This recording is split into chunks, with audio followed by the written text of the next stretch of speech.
Phil's Pop Culture Podcast. Watching television. A dynamite place to be. Dynamite! Sponsored by Vandelay Industries, importers and exporters of fine latex products since 1992. Watching television. And now, the man who taught Frank Burns how to eat worms, here's your host, Phil Kahn.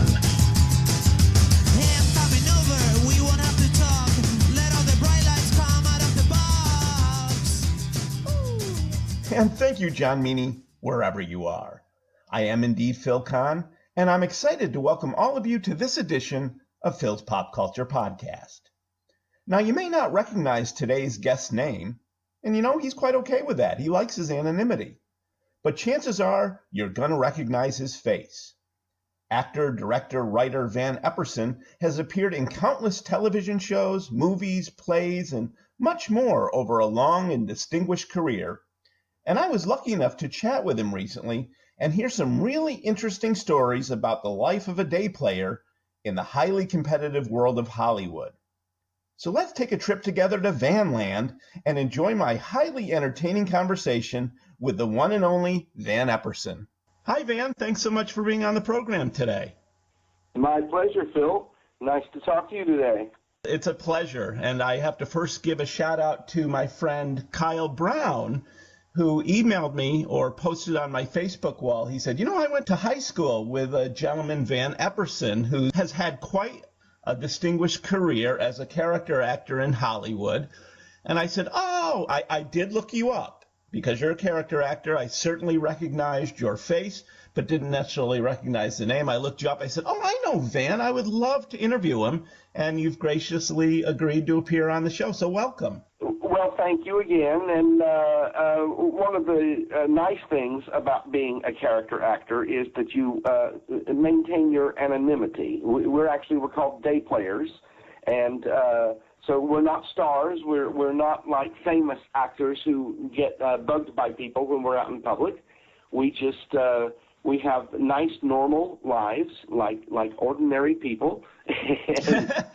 Like me? So I actually cherish my anonymity. See, that's interesting.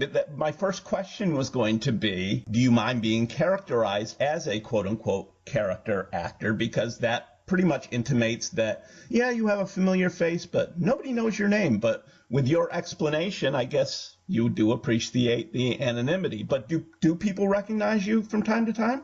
Occasionally, yes. People will walk up to me and say, I just saw you on such and such a show. And the funny thing is, all the shows kind of blend together after a while in my mind. So when someone says that to me, I have to ask, what was I doing on the show in order to know what they were talking about? Well, you have quite an extensive resume for sure. You've been on several different iterations of the Star Trek series, whether it be Enterprise, Next Generation, Deep Space Nine, Murphy Brown, The West Wing, Crossing Jordan, The Drew Carey Show. No wonder you have to ask people now exactly which role are you talking about? You've done it all. Well, yeah. The Star Trek stuff, for example, was that was a dream come true because I'm a Star Trek fan since I was a kid. I used to sit and watch Star Trek with my dad, and he loved it. And so later, after I came out here, when they started the Star Trek up again with the Next Generation, I was like, I have to get on that show. Yeah. So I went through a process of introducing myself to the casting director, making sure he knew me, making sure he was aware of the quality of my work, and then getting him to trust me so that he would call me in and put me on. Because at that time, I really didn't have many credits, and therefore he had not much to go on to decide, yes, I'll put this guy in front of my producers. So how do you talk somebody into that? First of all, how do you even get a relationship with such a person? How do you get your foot in the door, and then how do you take it from there? Well, you can do it the old-fashioned way through mailings. You also have your agent. I should qualify that because your first few agents, especially when you're that young at your acting career, are very ineffective. They can't get much done for you. In a way, an old mentor I used to have used to tell us when you get your first few agents, your job is not to be an actor. Your job is to make their phone ring with auditions that get for you, because that's how you motivate an agent, is what he would say. Ah. I discovered that that particular casting director was teaching classes occasionally at a local workshop. Mm-hmm. So I started taking classes at that workshop with him until he knew who I was and had seen my work several times and was able to say, oh, I like this guy and I like his work, and when a role comes up that's suitable for him, I probably ought to take a chance, call him in and see how he does. Because when you go through the audition process, first you have what's called a pre-read. That's where you go in with just the casting director and read a role for them. And then if you're good enough at that and they trust what you've done, think you won't embarrass them in front of their producers, then they give you what's called a callback, and that's also called a producer's session, and that's where you're put actually in front of the people that produce the show, and they decide who they're going to pick out of the actors that are put there. Now, what's interesting about that process, Phil, the casting directors say that for every role they put out on the breakdown service, that's a system where they list what's being cast, and that's how agents know what's available, and so they know which of their actors to submit. For every role they put out on the breakdown service, they get a minimum of 5,000 submissions, 5,000 actors submitted for that part, no matter how small the part is. I mean, even if the part just has one line, there's 5,000 actors submitted. Oh my they goodness. narrow that down to about 40 actors that they will call in for the pre-read, because 40 actors is a full day. It takes them all day to do that. Sure. And from those 40, they narrow it down to 5 or 6 that get put in front of the producers that are actually up for the role. Gotcha. So in order to get a part, you ultimately, you're the one person hired out of over 5,000 that were submitted. So the percentage there is astronomical. Even to be in the 40 that get the pre-read, that's less than 1% of what was submitted that gets called in for that. That's unbelievable. I want to take a little bit of a step back and then get more into that. That's a really interesting process, and I want to learn a little more. But you've done a little bit of everything, Van: TV, theater, directing, public speaking, voiceover work, mentoring, etc. How and when did you catch the acting bug, or the film bug, or the TV bug, whatever you want to call it? Well, I was in high school, in the 10th grade, in fact, and I had absolutely no interest in being an actor in any way. I grew up in Athens, Georgia, where famous bands like the B-52s and REM come from. I went to school with some of those people. Oh. And I was in a band myself back then. So I was more interested in that, but, I really never was very good at being a musician. So we had to take 6 classes a day, and the way my high school worked, it was like a college. You signed up every quarter for a different set of classes. It wasn't like you were going to have this English teacher all year long. You had a different course every quarter. So, and that was to prepare you for college. So there came a quarter where there weren't 6 classes I wanted to sign up for. Mm-hmm. And I was 2 classes short. I had signed up for 4, and the registrar said, you've got to take 6. Ah. And I reluctantly said, okay, I'll sign up for an art class. So I took the art class. Mm-hmm. And then she says, and what else? And I didn't want to sign up for anything else. So I waited and waited and waited until the end of the day when she finally told me, Van, time is up. You have to sign up for a class right now. She forgot I already signed up for an art class, so she said there's only 2 possibilities, art or drama. And I said, okay, fine, give me art. And so she gets my sheet, she starts to write it down, and then she says, well, you can't sign up for art. You've already signed up for art. So you're taking drama. And I said, no, I'm not. She says, yes, you are. And she writes drama down on that sheet. And I remember walking to the school bus to go home that day, just mad as a hornet, walking down the hall going, oh, my gosh, I'm taking drama. Oh, no. Why were you so dead set against it? I don't know. It had never been in my mind to do that. I just hadn't had any prior interest in it. Okay. So during the course of that one drama class, the teacher, needing as many actors as she could get to be in the play the school was going to present, which was Alice in Wonderland, put me in the play Alice in Wonderland as the King of Hearts. Ah. And there's a photo of that on my website, which is www.vanepperson.com, by the way. She put me in that play, and Phil, I have been an actor ever since. Oh, that's great. So when did you know? When did you know? Was it immediate as soon as you were in that play, for example? You said, I like this, or did it take a while to build up? No, I think I pretty much knew then, during the course of that play, which we probably rehearsed it for a month every day after school. So during the course of that month, listen, I already told you that I wasn't overly adept at being a musician. So when I started acting, it came to me quickly and naturally, and it felt right, and it was just some form of artistic expression that seemed to suit me and suit. I didn't have to learn a whole lot about it at first. I was good at it right off the bat. Yeah. So, years later, I went to college as a theater major, and I was in lots of plays and took lots of acting classes. And then after college, I went to grad school in a directing program. And then instead of following the directing path, I followed the acting path, and here I am. Aha.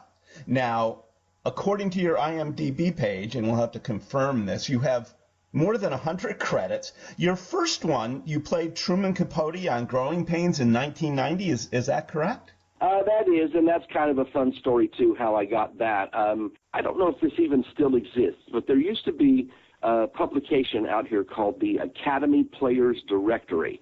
And that was like, each time it came out, I think it came out twice a year. Each time it came out, it was 3 volumes.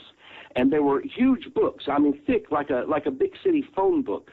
And all that was in them was photographs of actors, of their headshots, and their name and contact information. And I was taking an acting class that I signed up for as soon as I came to town.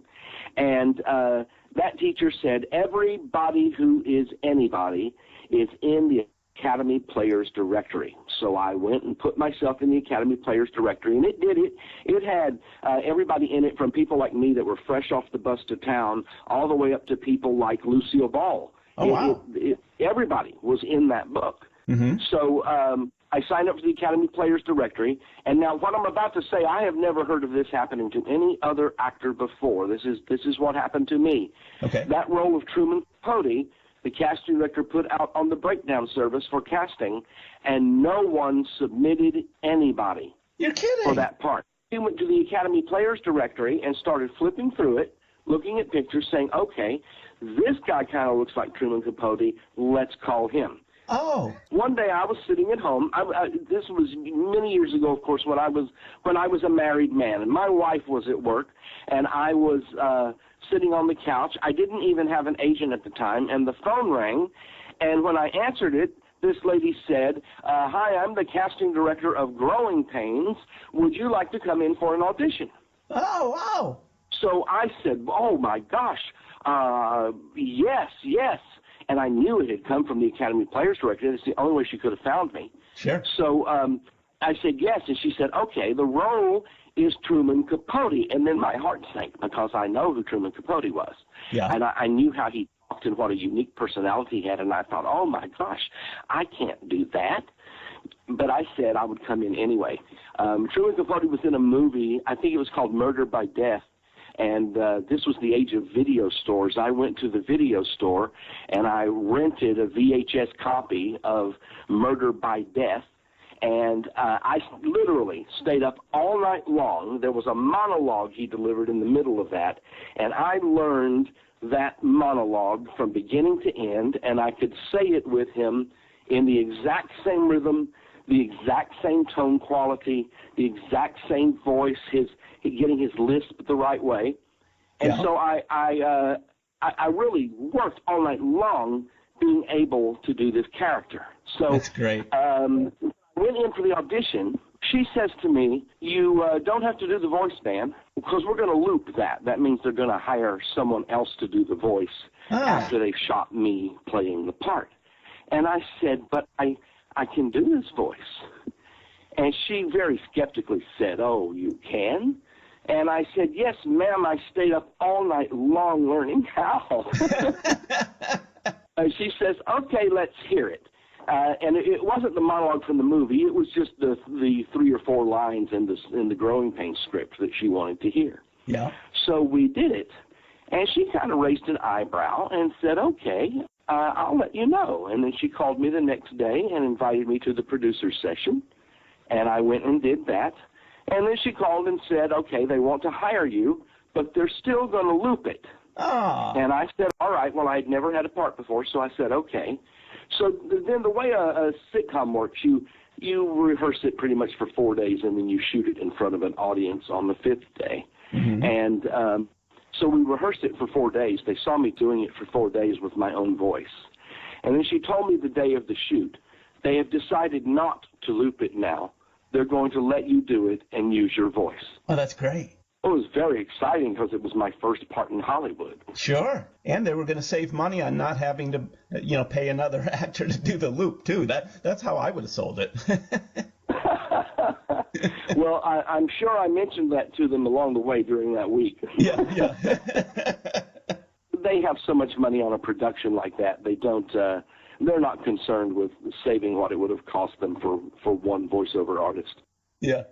So how did it go? Were you really nervous? Did you take right to it like a fish to water? How did it go?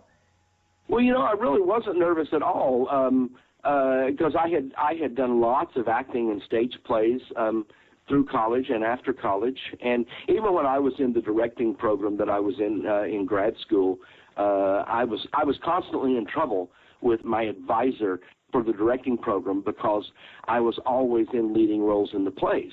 Yep. And he would say, you're not supposed to be in that play. You are in the directing program. And I would say, well, the director, who in most cases was another professor, the director asked me to audition for this and then cast me. Mm-hmm. So I'm in the play, and I'm in the directing program too. And that argument kind of ended up fizzling out, and he didn't throw it at me anymore once he cast me in a play he was directing. Aha! Very interesting. I read something on, I think it, again, was your IMDb page that's really cool, and I want you to tell the story behind this. You are the 3rd most underrated TV actor of all time. What's that all about, Van? Well, apparently someone, I think this happened in England, someone decided they wanted to know who the most underrated television actor of all time was. Okay. So they went to the IMDb, and first they researched what are the most popular shows in the last 50 years that have ever been on TV. In other words, what has had the largest viewership. Okay. And so they determined a list of those. And then they went through the IMDb to see what actor has been on more of these shows than anybody else. Yeah. And they came up with a character actor named Stephen Root, who is an actor. I've never met Stephen, but I love his work. He's really a fabulous actor. He's currently on that HBO show Barry with Bill Hader. Oh, I love him. Fuchs. He plays Fuchs. But anyway, they came up with Stephen Root. So the article was really about Stephen Root. But someone called me and said, have you seen this article? And I said, no. And they said, well, let me send it to you. And when they did and I read it, if you read on into the article, it then said some actor whose name I don't remember now was in 2nd place behind Stephen Root. And then it said these 3 actors are in 3rd place, tied for the 3rd most underrated television actor of all time, and I was one of them. Oh, that is terrific. What was your reaction when you first found this out?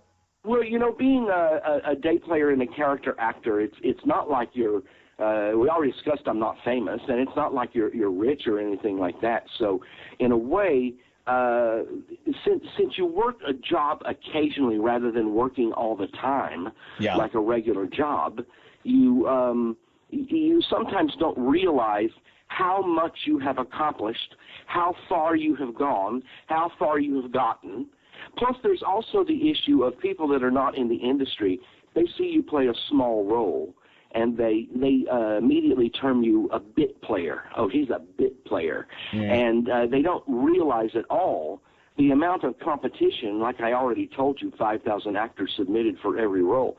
They don't realize the amount of competition there is to get those parts, or the expertise required to do those parts.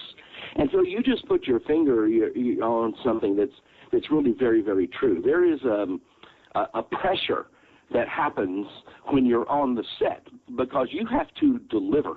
You have to be right on the money. The directors really don't direct actors much for film and TV. They direct the cameras and work with the lighting people and all that stuff to get the shots right. They don't have time to direct the actors, so you're expected to be self-sufficient. You're supposed to bring the performance yourself, stage the performance yourself, get through it all yourself, and they don't have time or money to waste with you having to do take after take after take. You need to get it right immediately. Makes sense. So many actors crumble from that pressure, and that's what we call Hollywood eating you alive. And then they leave the industry, they leave Hollywood, they go away. I've had many friends, some of whom I thought were much better actors than me, go through that process and do that. But for me, because I had done so much theater before I came out here, it didn't faze me that way at all. To me, I had another part, and I'm confident of what I do.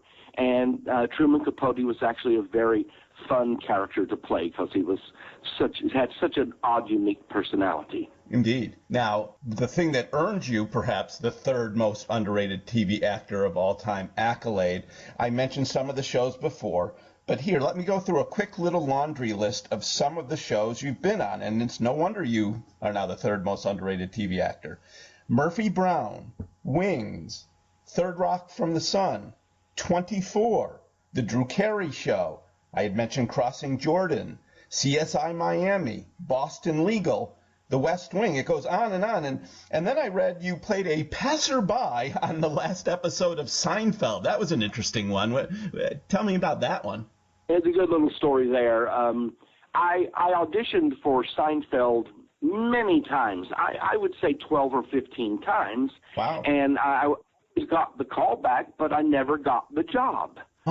So when it came to the final episode of Seinfeld, I went in for that, and when I walked through the door, Larry David from Curb Your Enthusiasm was the producer of Seinfeld. Yep. And he has a reputation of being quite a curmudgeon, but when I walked through the door, he looks at me and he says, "You! Oh, my God, you!" And I thought, uh-oh. Yeah, right. Then he said, "You have gotten so close so many times. This is the last episode. I have to find you a job today." Oh, that's great. So he was actually really, really nice to me. And I reminded him of that very story just last year when I went in to audition for the new Curb Your Enthusiasm series. Yeah. And he did not remember me. He didn't remember that happening until I reminded him of the story. And then he goes, "Oh, yes, I do remember that." And he booked me on Curb Your Enthusiasm. So he's been a nice guy to me twice. Oh, that is great. Now, what's been your favorite role to date? You said Truman Capote was a blast to play. Do you have any other favorites? I know Star Trek, you said it was a dream come true, but the characters themselves, who was the most fun to play? My favorite thing I've ever done was in the second season of a show called Documentary Now that airs on the IFC channel. Mm-hmm. I don't know if you've ever seen it. They're fake documentaries. They call them mockumentaries. Oh, yeah. And in most cases, what they've done is they have seen a real documentary, and then they make a spoof of it. So they did a spoof of a documentary about Bill Clinton's first election campaign, where he was running for governor of Arkansas, I think. Mm-hmm. And actually, the film may have been about him running for president the first time. and that film was called The Thin Blue Line.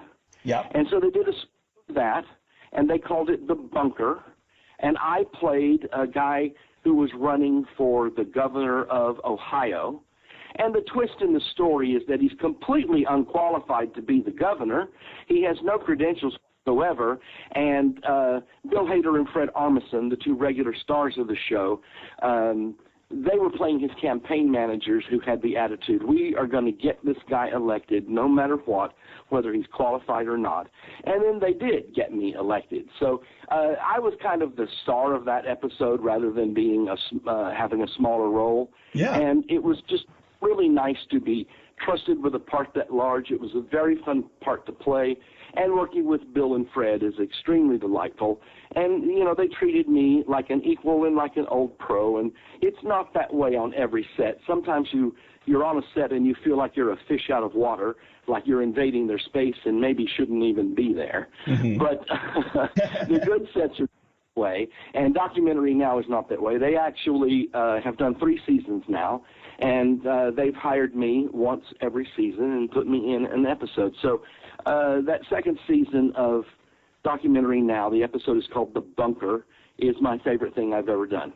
I'll have to look that up. And by the way, it looks like you set a dangerous precedent by playing a role of an elected official who was completely unqualified for a job and yet still gets elected. Now, we're not going to go there. I've been reading your Facebook page, and I know how you feel about a certain unqualified politician, but I'm hoping that wasn't born of that role, Van. It wasn't born of that role, but the interesting thing is, without getting too deep about this, they were spoofing a documentary about Bill Clinton, but they were using it to make comment about that other politician you were just referencing. Oh, I didn't know that. Okay, now I really have to watch it. Okay, moving along. We won't go there. I was thinking, gee, should I bring this up with Van? I have a funny feeling that if I do, we could go on for hours and hours. But let's skip ahead. We try to keep this light and fun. Now, you've also done a lot of movies. You were in The Green Mile with Tom Hanks. You played a police officer. You were in Babe, Pig in the City, which I guess filmed in Australia with George Miller of Mad Max fame. You did Mr. Woodcock. Do you have any good Green Mile anecdotes, or what was your favorite movie role? Well, Green Mile was a situation of I worked for 4 days on that, and then I ended up with only one line in the final edit.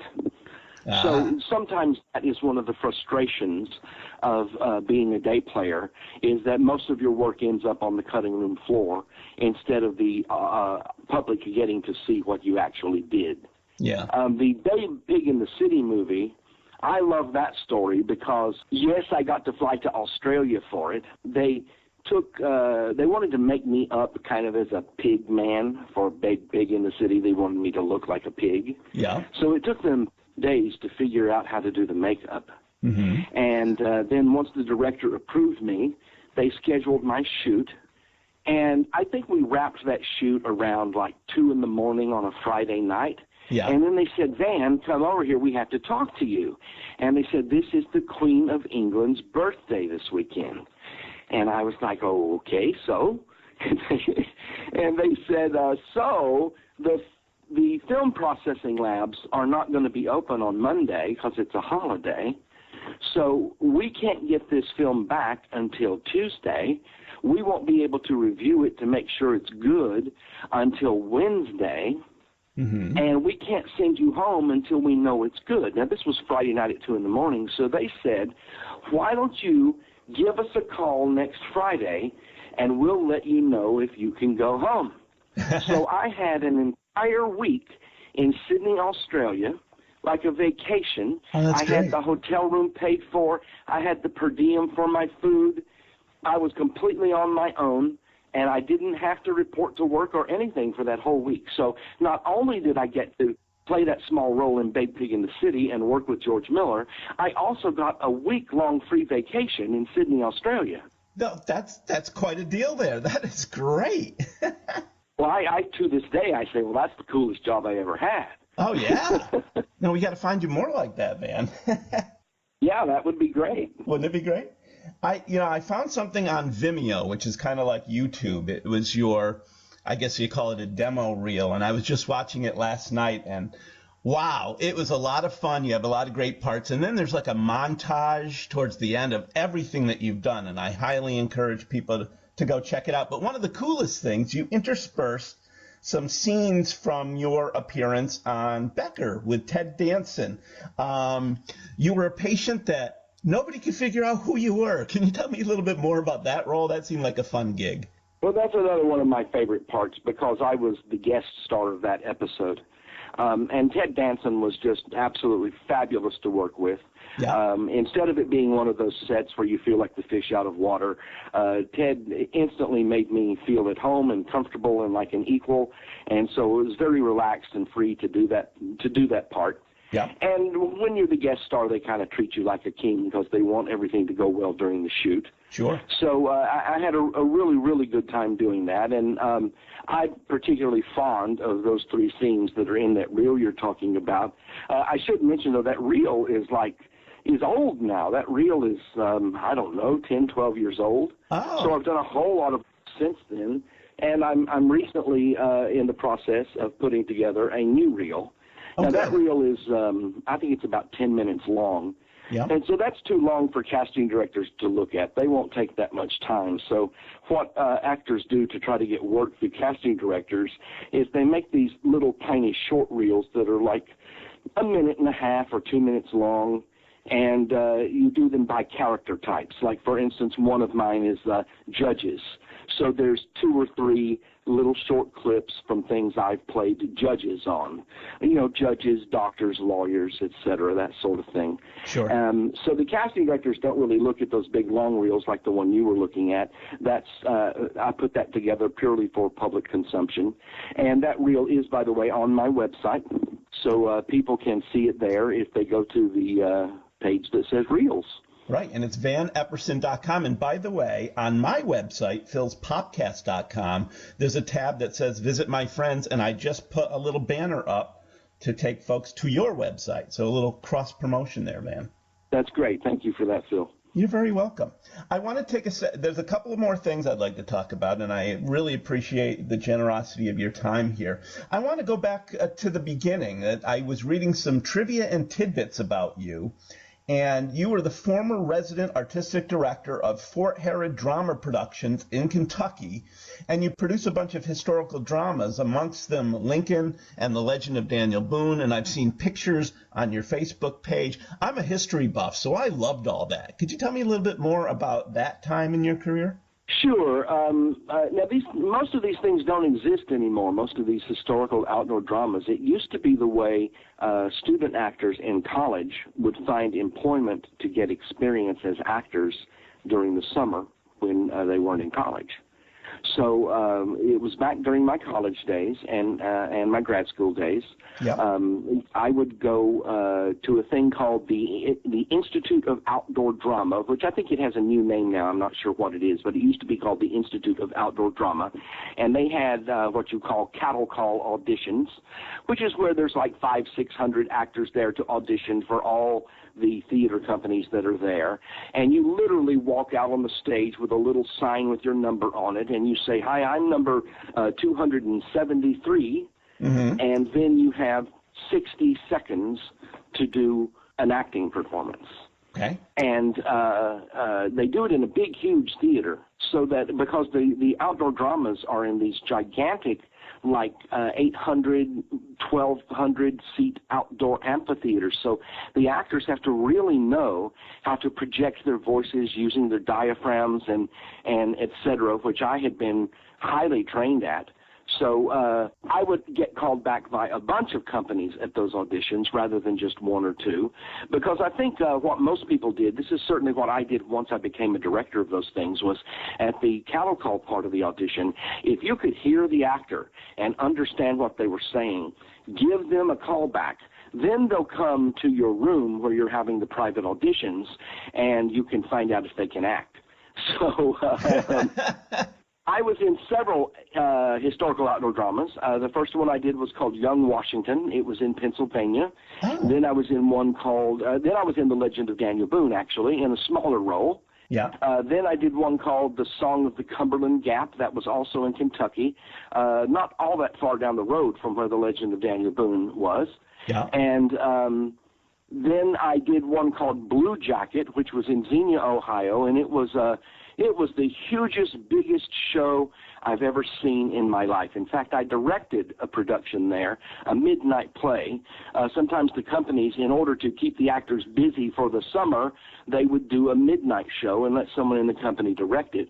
So we did Frederick Dürrenmatt's The Visit on the Blue Jacket stage, and that stage was literally 2 football fields deep. There was a creek at the very back of it, 2 football fields away.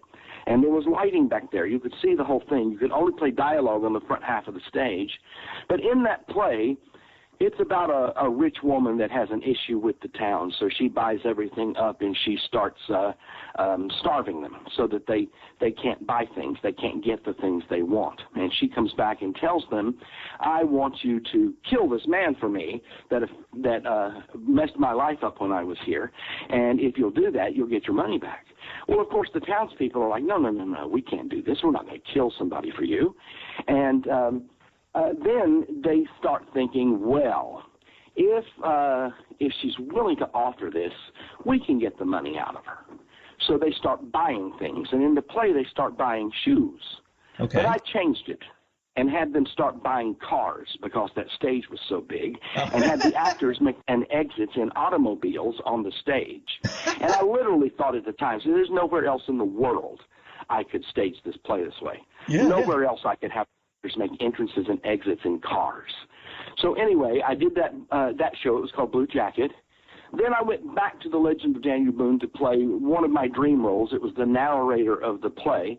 And in fact, it was a larger role than Daniel Boone. And that was the role I had wanted the first year I was there. And while I was there, I convinced them to let me direct their secondary show, which was about Abraham Lincoln. It was called Lincoln. And they told me, okay, we're going to hire you to do this, but this is the last season of Lincoln. And I said, why? They said, well, we kind of lose half the audience at intermission every night. It's not a very good play. And I said, well, we'll see what we can do about that. Yeah. So I directed Lincoln, and we weren't losing half the audience at intermission at all.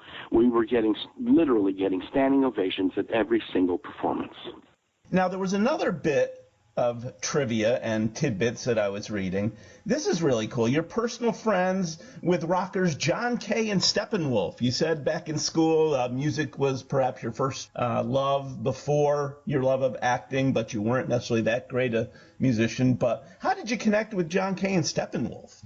Well, back when I was a kid, the first album I ever bought myself in my life, I had a couple of other albums that I'd gotten as Christmas gifts, but the first album I ever bought myself was Steppenwolf Live, and I loved that record. I still have that copy of that record, but I doubt it would play anymore because I'm sure I more than wore it out.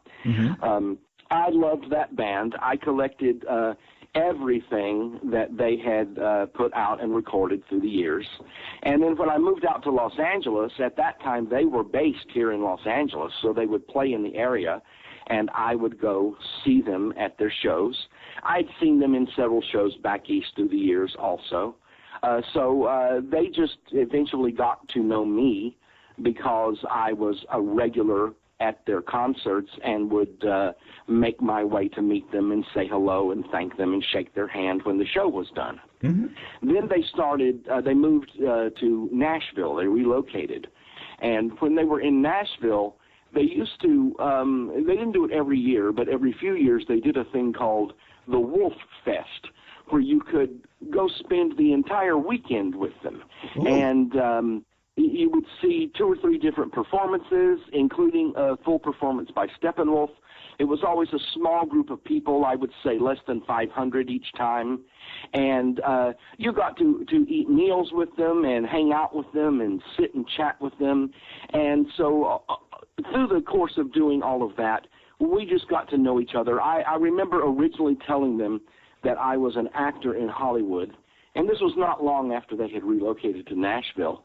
And I remember the keyboardist kind of rolling his eyes at me like, oh, Lord, you're an actor. What's going to become of you? Because they had moved out here in Hollywood, and they knew how many actors were, as I said before, kind of eaten alive by the industry and didn't get anywhere. Sure. And then years later, they started seeing me on television, and they started saying, well, that's that guy from our concerts. Yeah. And so them knew my name, and so then I started getting emails from them with them saying, oh, I saw you on this show. You were great. Oh, that's great. And really made me feel wonderful because it was like my childhood idols are now looking at my work and appreciating my work. That is terrific. So that was very fulfilling, and they actually gave a farewell concert last year. They retired after 50 years of touring. Wow. I think they earned their retirement. And so I'm a little sad now that they don't tour anymore, but we're still in contact, and we still say hi. I communicate with them mostly through their Facebook page now. Yeah. But no, they became good friends over the years, and that's a band that also had a lot of personnel changes through the years. And I believe I have at least met every single living person who was ever in that band. Oh, no kidding. Obviously, some of them passed away, and I didn't get to meet them before that happened. Oh, what a great anecdote that is. You're full of great anecdotes. And also, this past week, the Deadwood movie on HBO premiered, and I have a small role in that, which is very exciting to me. It's a very small part, but that was my favorite show when it was on TV 12 years ago. I loved Deadwood. So when my agent sent me that audition, I called him and I said, Deadwood? Really? Because it's not been on the air for 12 years. And he said, really? And it was a casting office that has known me and hired me many times. In fact, the same casting office that cast me in all of those Star Trek series. Oh. So they called me in. I actually went in to Deadwood to audition as the train conductor. Okay. But then I think that was written out. They didn't have the train conductor anymore. The director wanted to use me anyway, so he had me play the town drunk. Oh, that is great. You know, when I got that audition, when I got that job, I was kind of like, oh, my goodness, I have never played a drunk before. Can I pull this off? And, Sure you could. you asked me about nervousness earlier. I was a little nervous when I first went to Deadwood recently because I didn't know if I could pull the drunk off. So first day on the set was a wedding scene, and I was the comic relief. So I just did my thing, and toward the end of the day, a couple of ladies who were producers on the project came over to me and they said, Van, we've done about 35 takes of that scene, and we just want you to know you made us laugh every single time. Oh, that's great. So that really put me at ease. I said, oh, thank you so much for telling me. Now I know my drunk is fine. Were you worried that you would overplay it, or what was the trepidation behind being a little nervous about playing a drunk? I worried that it wouldn't be believable, that it wouldn't seem realistic. Because, Phil, I'm an older guy now, and I don't drink much anymore. But in my younger days and in college, I drank like everybody else did. Yeah. And I was never a sloppy drunk. I could hold my liquor really, really well and still be in control. And so I don't have the personal experience of being a sloppy drunk in my own life. So I was like, can I do this? Now, someone on the set, I think one of the extras, said to me when I was doing Deadwood that, you know who you remind me of? And I said, no, who? And he says, you remind me of that guy on the Andy Griffith Show, Otis Campbell. You know, when you first said you played the drunk, I said, oh, you mean like Otis Campbell? That's so funny. I laughed out loud and said, well, I'm mighty proud to be the Otis Campbell of Deadwood. You've had a great career. It's been a very interesting ride, and you know, I didn't really come out here to be a day player. I came out here expecting bigger things, and that's not the way it went. But that's all right. That's okay. I'm living my dream. I'm doing what I came here to do. I make my living from it, and so I'm very content and happy and proud of that. Listen, being an actor in Hollywood, it's literally like having to win the lottery every job you get. I mean, that's literal. And so you have to be prepared for defeat. It's going to come at you a lot. A teacher that I had when I first moved out here, unfortunately, he passed away 2 or 3 years ago. It broke my heart. But his name was M.K. Lewis. And I think things he taught me are the reason I'm a working actor. Not because you have to know things about the business, not just how to act. How to act is only half of the equation. So he was a great guy. He taught a class called the Hollywood Actors Survival Seminar. I literally signed up for it the day I came to town, and it was purely about the business side of being an actor. It had nothing to do with acting. It was about how to deal with the industry and how to be a pro. And I then studied acting with him for many years. So I'm never on a set where I don't at least once in the day think, oh, thank you, MK, for teaching me that so I don't look like an idiot today. Yeah. And in terms of handling the business in the industry and how to meet casting directors and get them to start calling you in, I owe that all to MK and his Hollywood Actors Survival Seminar. It was the smartest move I ever made for myself was to take that class. It sounds like it. Yeah, you're right. The business, understanding the ins and outs is probably, as you said, just as important as the actual acting skills. Hollywood is full of really, really good actors. Yeah. And so, in a way, good actors are a dime a dozen. Mm-hmm. The ones who succeed understand how to work the business. The ones who get eaten alive by the industry are the ones who think their acting and their talent is going to get them ahead. But, you know, your acting and your talent isn't going to stand out when everybody in town is great. That's a good point. There was a commercial director out here named Joe Pitka, and Joe was a commercial director who won massive awards for his extremely high-quality commercials year after year after year for like 20 years. He hired me to do a commercial. I don't even remember what it was for. But it was me and Dennis Leary. We were the only two in the commercial. Oh. And that first day I was on the set with Joe Pitka, he called me and Dennis Leary over when we were ready to shoot. And he says, okay, let me hear this dialogue. And then he says, and for God's sake, don't act. Just say the damn line. So, okay, fine. Dennis said his line. And then I said my line, and Joe threw his hands up in the air and turned around and looked at the advertisers and screamed at the top of his lungs, where the hell did we get this actor? This actor is awful. This actor doesn't know how to act. This actor isn't funny. And I'm standing there just drop-jawed thinking, you told me to just say the line. Right. So I just said the line. I'm good at taking direction, Joe. I did exactly what you told me to do. It went downhill from there. I went home, and I called my agent, and I said, I do not ever want to be around this man again. Do not ever even send me on an audition for him. I don't want it. So 2 weeks later, they called me, and they said, did you mean that? And I was like, why?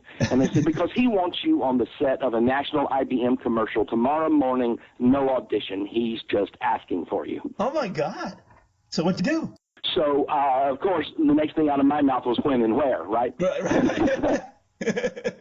Different situation now because they're mostly non-union these days, and they pay you a lump sum instead of paying you residuals. But back then, commercials paid you residuals, and a good national commercial could have earned you $10,000-$20,000 a year. Yeah. And I must have done 25, 30 commercials for Joe Pitka because I learned that first day what he was like. I learned what his personality was like. So it didn't faze me anymore. It just didn't faze me. And he knew that. I was sitting next to an extra one day. We were in a crowd scene. I was surrounded by like 50 extras. And he walked over to me in the middle of the shoot and just told me, who told you you can act? What is wrong with you? You're the worst actor I've ever seen. And he goes stomping away. And I started laughing. And the extra sitting next to me, this lady says, oh, my goodness, how can you laugh at that? I would be in tears. And I said, you know what? I've done about 25 spots with this guy, and if what he just said was really what he thinks of me, I would not be sitting here today. Yeah, there you go. Good for you. Good point. I said, that's just all show. It's just all show. It's bravado. I grew grew to love that guy, and because I understood his personality, and he never fazed me again. And I would honestly say that is working with him is probably the greatest lesson I've ever had to prepare me for any set. And so no one has ever fazed me again. So he became a great friend, and he was a really good guy, and he made a serious difference in the quality of my life. I have the deepest of respect for him. I love him to death. I'm sorry he's not making commercials still. I wish I was still working for him. And obviously, I would still welcome a series regular role on a new hit TV show. I would love that income. I would love the recognition. I would give up my anonymity. I just watched the finale of The Big Bang Theory, which I've watched that show through all the years, and I love that story. I love those actors. I love the uniqueness of those characters, and I'm really sorry to see that go. But watching the finale thing, I was sitting here thinking, oh, wow, I wish I had one of those in my life. I wish I had one of those under my belt so that I had that family experience on the set of a long-running show. So I think one of these days the right role is going to come along. Now, M.K. Lewis's wife, a very sweet lady named Rosemary, this was back when I was taking his acting classes years ago. At one of his Christmas parties, she came up to me and she said, I want to tell you something. She said, he never brings home the tapes of the students from his class to show me, but he brings yours home, and he shows me you. Wow. She said, I just want you to know that there is absolutely no question you can make it as an actor. She said, the question is, will anyone ever trust you with the right role? Wow. I'm still waiting for the right role. And, listen, when Documentary Now happened a couple of years ago and I played the guy running for governor of Ohio, that was a really powerful experience and a great part for me and kind of reassurance that, just like the cast directors say, keep doing what you do because the right role is going to come along at some point. I really hope it does. And listen, you can't make that happen. That depends on what people write and what people choose to produce and who they're open to hiring. Yeah. Well, I hope the stars align for you then. That would be great. I would love to see you get that kind of break. So would I, Phil. So would I. Well, maybe this show will be your launching pad. Well, I would love that. That would be great. All right. Well, this has been so much fun. I really appreciate it, and I guess we'll talk soon then, Dan. All right. Sounds good, Phil. Thank you for asking me to do this. I had a good time. I'd like to thank today's guest, Van Epperson. Van, thanks so much for sharing so many interesting behind-the-scenes tidbits about the life of a talented Hollywood performer. So glad you've continually beaten those 5,000 to 1 odds so we can all enjoy your immense talents. Stay well and best wishes, my friend.